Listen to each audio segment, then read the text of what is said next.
তো গাইজ এখন বাড়িতে যাচ্ছি। আজকে হচ্ছে ননটায়ের মামা ভাত।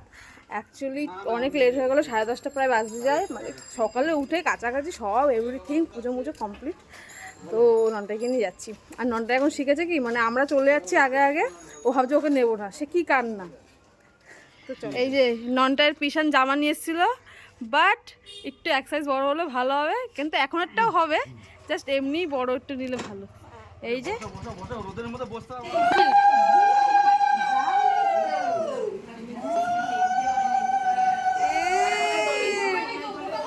কাটা নেই তো, ঝাল তো, চোখে জল চলে এসছে।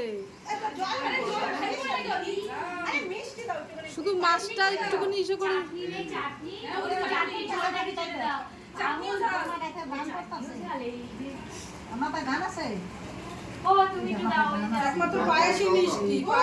আরে পায়েসটা দাও না, সন্দেশ সন্দেশ গুলো একটু গুঁড়া করে দাও।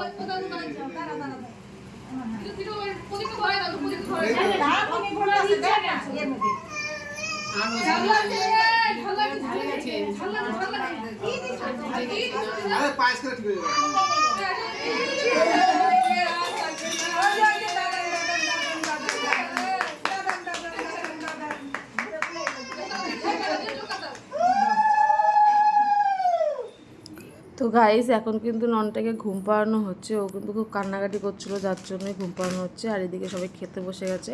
খুব বেশি একটা লোক নয়, 50-60 জনের মতন। সেই জন্য কিন্তু আমাদের এই ওপরেই খেতে দেওয়ার ব্যবস্থা করা হয়েছে। আর রান্না কিন্তু সবাই বলেছে খুব সুন্দর হয়েছে। আমাদের পাশেই এক জেঠি আছে, উনি রান্না করেছে, খুব সুন্দর রান্না হয়েছে। আর সকালবেলা তো খুব মানে রোদ ছিল, কিন্তু পরে তো খুব খুব বৃষ্টি হয়েছে। মানে কি বলবো তোমাদের, যে বৃষ্টিটা শ্যুট করে দেখাবো সেটা তো সময় পাইনি। আর মানে এত বৃষ্টি হয়েছে। আর সবাই খেতে বসে গেছে, খুব বেশি লোক নেই, ওই 50-60 জনের মতন হবে। তো তোমাদের সাথে বিকেলে দেখা করছি। আর এই যে লুকস কিছুই না, জাস্ট এই যে রেডি হয়েছিলাম। কি হাসছিস রে? ঠিক আছে। আর চুলটা শ্যাম্পু করে শোগায় পর্যন্ত এরমভাবেই কিন্তু জাস্ট স্টার্ট করে দিয়েছি, মানে এতটাই লেট হয়ে গেছিলাম। আর ওদের এতটাই খিদে পেয়ে গেছে যে ওরা দেখো বিছানার ওপরই খাওয়া শুরু করে দিয়েছে, জায়গা পাচ্ছে না বলে। আর এখানে শুভকে স্পেশালি জিজ্ঞাসা করা হচ্ছিলো যে রান্নাটা কেমন হয়েছে। তো আজকে মেনুতে কিন্তু ছিল ভেজ ডাল, চিপস সাথে, আর ছিল পটল চিংড়ি। পটল চিংড়িটা এত ভালো হয়েছিল যে সবাই অন্তত দুবার করে খেয়েছে। তো ওনাকেও জিজ্ঞাসা করা হচ্ছিলো পটল চিংড়িটা কেমন হয়েছে। উনি কিছুতে বলেন না অ্যাকচুয়ালি, বাট তারপরেও বলেছেন যে হ্যাঁ ভালো হয়েছে। ওর মুখ থেকে ভালো মানে বিশাল ব্যাপার। তারপরে দেখো একে দেখো তোমরা একটুখানি, ও পুরো হচ্ছে ননটার মতন দেখতে। ওরা অ্যাকচুয়ালি রিলেটিভই হয়, কিন্তু ওরা আমার পাশের বাড়িতেই থাকে, জেঠি।